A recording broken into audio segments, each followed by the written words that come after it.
को रावण अच्छा लग जा रहा है, किसी को राम बुरे लग जा रहे हैं। आजकल तो सबको रावण ही पसंद आ रहा है। हाँ, पता नहीं है ना रावण के बारे में। बस उनको ये पता है अपनी बहन के लिए लड़ने गया था तो पक्का भाई था, मर्द अच्छा, था। अब ये हो गई डिमांड। इस भाई ने बहन के पति को मारा था और किसी को ये भी नहीं पता शूर्पणखा ने सब प्लानिंग करके रावण को मरवाने के लिए किया था।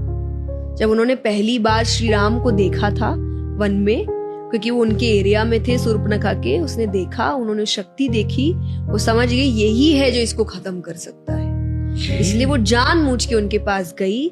फिर वो सारे कथाएं हुई, फिर वो अपने भाई के पास आई, फिर भाई को भड़काया कि उनके साथ जो पत्नी है वो अति सुंदर है, वो तो लंका की महारानी होनी चाहिए।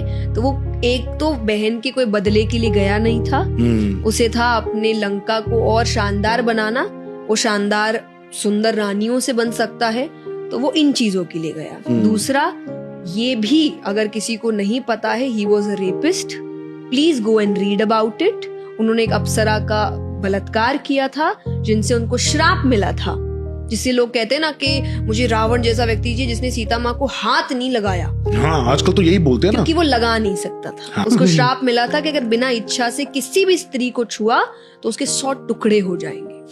इसीलिए he tried his level best. उन्होंने राम जी का रूप भी लिया सीता माता के सामने कि वो उस बहकावे में आके अपने आप को समर्पित कर दे।